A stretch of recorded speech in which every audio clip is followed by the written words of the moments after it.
नमस्कार, जनता टीवी उत्तर प्रदेश में आप सभी का स्वागत है। आपके साथ मैं हूं अंजलि भंडारी। मैं हूं आपके साथ पूजा मोहन पांडे।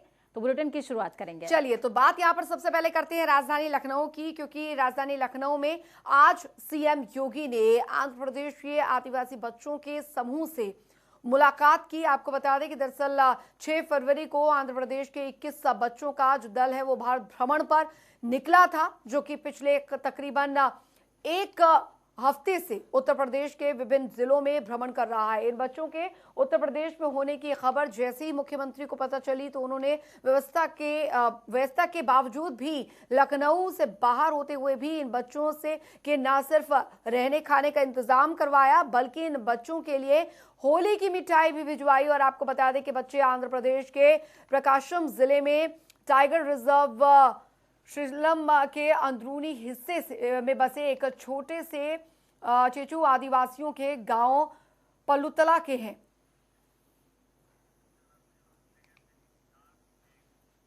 तो खबरों में आगे बढ़ते हुए आपको बताएंगे कि लखनऊ के रिंग रोड स्थित टेढ़ी पुलिया पर बने फ्लाईओवर का सीएम योगी आदित्यनाथ आज सुबह 11 बजे करीबन 11:30 बजे तक का वक्त है। इस दौरान देश के रक्षा मंत्री राजनाथ सिंह और सड़क एवं परिवहन मंत्री नितिन गडकरी भी उनके साथ में मौजूद रहेंगे। फ्लाईओवर के अलावा मुख्यमंत्री खुर्रमनगर फ्लाईओवर का भी शिलान्यास करने वाले हैं। आपको बता दें कि टेढ़ी पुलिया पर बने लगभग 2 किलोमीटर लंबे और 4 लेन वाले इस फ्लाईओवर का निर्माण कार्य जून 2019 से चल रहा था। अब ये बनकर तैयार हो गया है। इस फ्लाईओवर के शुरू होने से रोजाना जो है हजारों लोगों को जाम से निजात मिलने वाली है।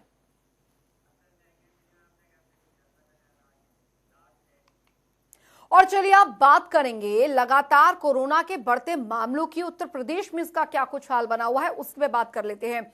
तो यूपी की राजधानी लखनऊ में कोरोना प्रोटोकॉल का पालन नहीं करने पर अब जिला प्रशासन ने बड़ी कार्रवाई की है। आपको बता दें कि फन मॉल को सील कर दिया गया है। यहां बरती जा रही लापरवाही को लेकर प्रशासन ने पहले भी सचेत किया था, इसके बाद भी लापरवाही जारी करने पर अब गुरुवार को मॉल सील करने की कार्रवाई करते हुए जिला प्रशासन की टीम पहुंच गई। प्रशासन के बार बार चेतावनी देने के बावजूद कोविड प्रोटोकॉल का पालन नहीं हो रहा था और इसी के बाद गुरुवार को गोमती नगर स्थित फन मॉल को आखिरकार सील कर दिया गया। तो लोगों की लापरवाही इसकी बड़ी वजह यहां पर बनी और कोरोना प्रोटोकॉल का पालन ना करना, क्योंकि एकाएक लगातार मामले कोरोना के बढ़ रहे हैं। तो वहीं आपको बता दें कि यूपी में पिछले 24 घंटे के अंदर कोरोना के 2600 नए मरीज मिले हैं, जबकि बुधवार को 1230 मरीज मिले। इस तरह महज 24 घंटे में मरीजों की संख्या दोगुनी से ज्यादा हो गई है। बृहस्पतिवार को 1,24,135 लोगों की कोरोना जांच कराई गई, जबकि बुधवार को लगभग 67,000 लोगों ने अपनी जांच कराई है। प्रदेश में अब तक कुल 49,22,434 लोगों की कोरोना जांच की जा चुकी है।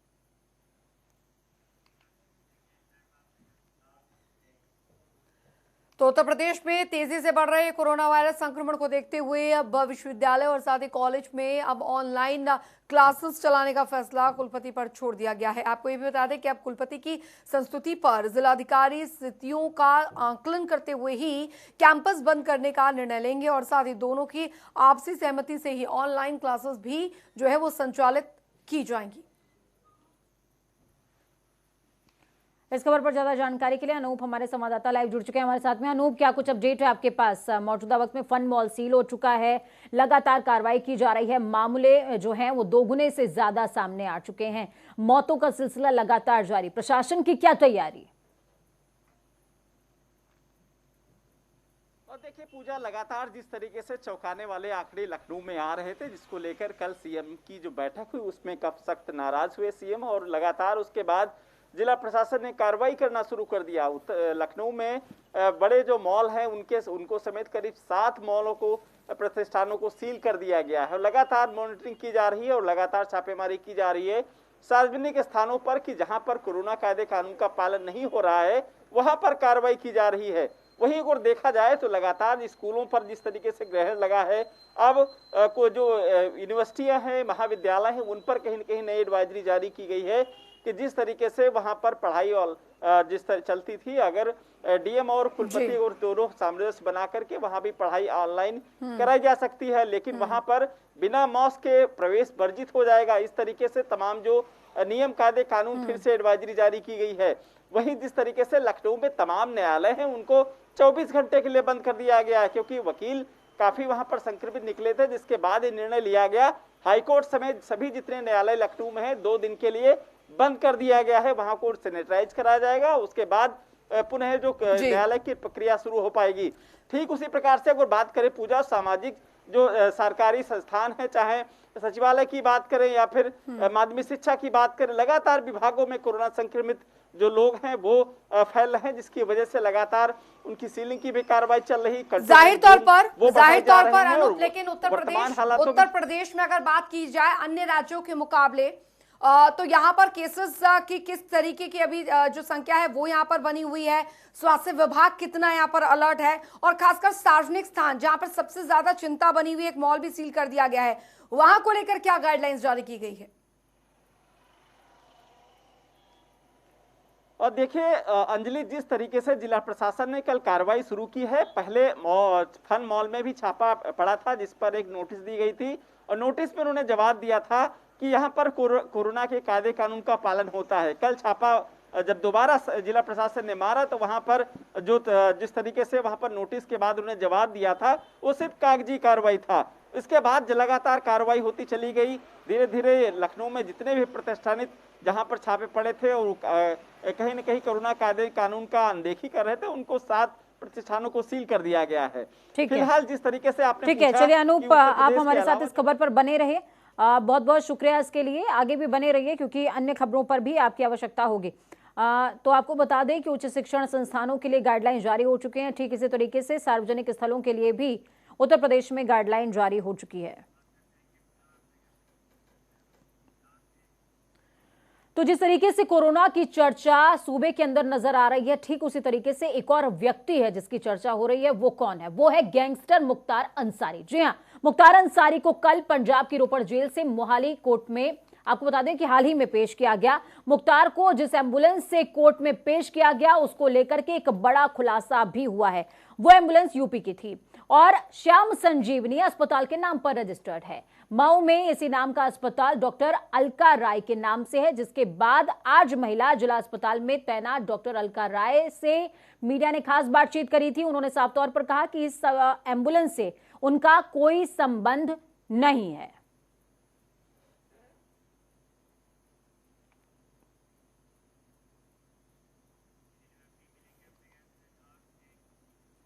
तो बाहुबली विधायक मुख्तार अंसारी बुधवार को यूपी नंबर की एम्बुलेंस से मोहाली कोर्ट में पेशी के लिए लाया गया था और अब यही एम्बुलेंस मुख्तार के लिए नया सिरदर्द बनने जा रही है। जी हाँ, एम्बुलेंस को लेकर तरह तरह के खुलासे हो रहे हैं। एम्बुलेंस का मऊ कनेक्शन भी सामने आया है। आपको बता दें कि मुख्तार अंसारी मऊ की ही सदर सीट से विधायक है और आपको ये भी बता दें कि उत्तर प्रदेश सरकार में कैबिनेट मंत्री और प्रवक्ता सिद्धार्थनाथ सिंह ने कहा कि मुख्तार अंसारी के लिए पंजाब भेजी गई एम्बुलेंस लग्जरी और साथ ही बुलेट प्रूफ है। सरकार इसकी जांच कराएगी और सिद्धार्थनाथ सिंह ने कहा कि सपा और कांग्रेस सरकारों ने मुख्तार अंसारी को सपोर्ट किया, उसी का परिणाम है कि आज सबसे बड़ा गैंगस्टर बन गया है।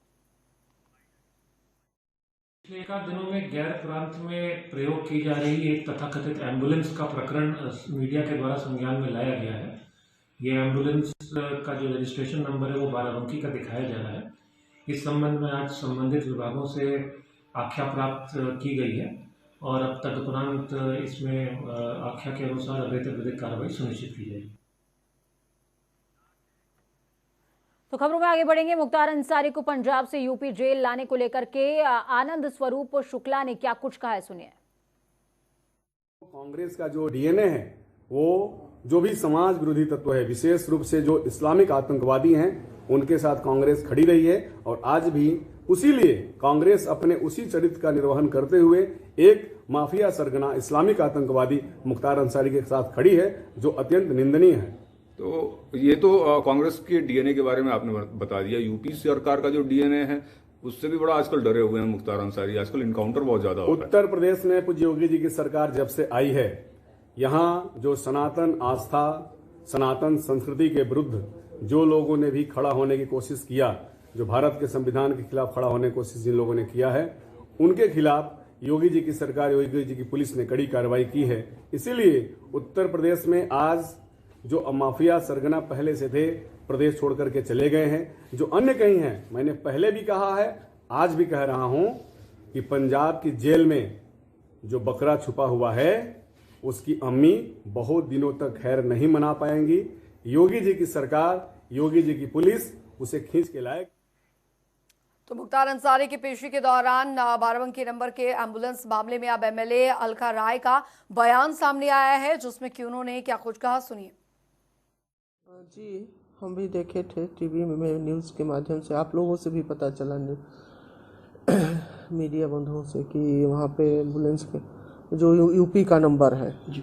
तो जी, इस पर मैंने प्रमुख सचिव से बात की हूँ कि इसकी जांच होनी चाहिए, क्योंकि इसमें कुछ न कुछ ये लोग गेम खेल रहे हैं। एक गेम खेल रहा है व्यक्ति, वहाँ की सरकार का पूरा सहयोग इसको मिल रहा है।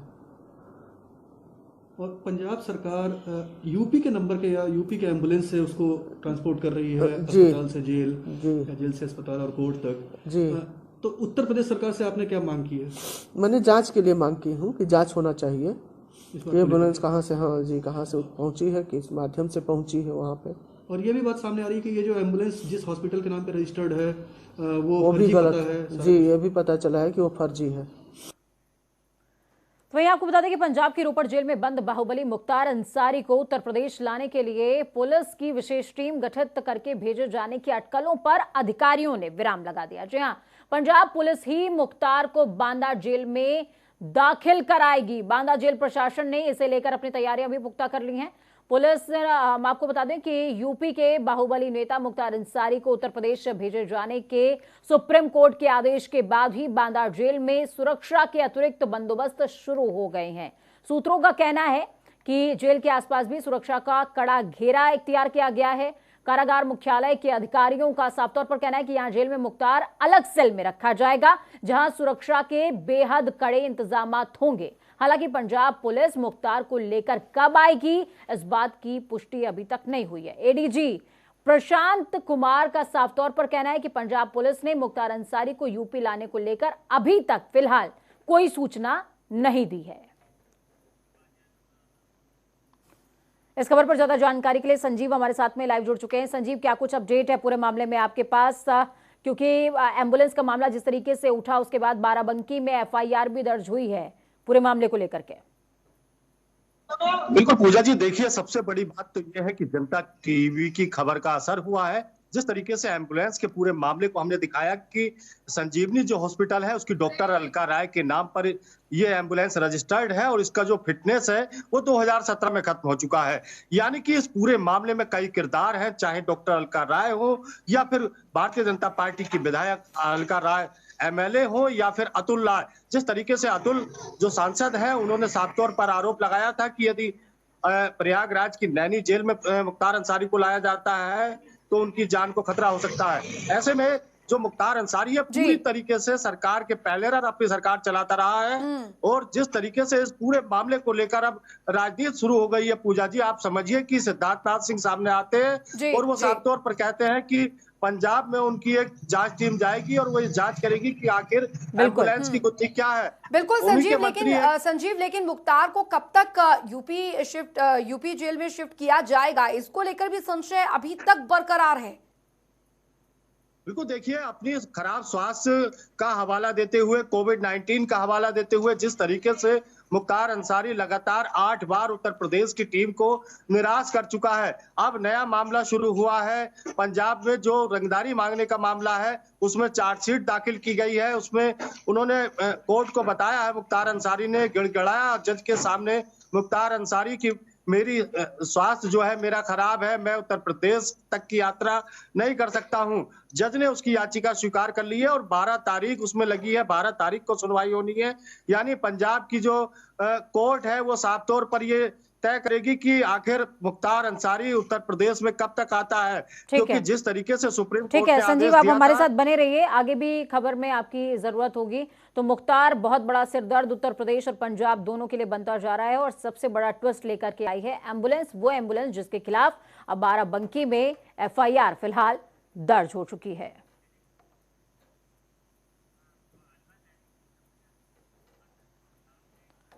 तो मुख्तार के बाद बात होगी उत्तर प्रदेश में पंचायत चुनावों की। जी हां, गांव की सरकार यानी कि सबसे छोटे चुनाव हैं, पंचायत चुनाव है, लेकिन असर सबसे बड़ा रखते हैं। जी हां, यूपी पंचायत चुनावों के लिए मुख्य सचिव राजेंद्र कुमार तिवारी ने जिलाधिकारियों को आदेश जारी किया। उन्होंने साफ तौर पर कहा कि पंचायत चुनाव पूरी तरीके से निष्पक्ष कराने के लिए सभी जरूरी व्यवस्थाएं की जाएं, मतदान केंद्रों का निरीक्षण करा लिया जाए, महत्वपूर्ण कार्यक्रमों, आयोजनों और सभाओं की वीडियोग्राफी के साथ ही माफिया और अपराधियों के खिलाफ सख्त कार्रवाई के आदेश हुए। उन्होंने कहा कि आदर्श आचार संहिता का कड़ाई से पालन कराने के लिए पुलिस और मजिस्ट्रेट की पेट्रोलिंग पार्टियां बढ़ाई जाएंगी।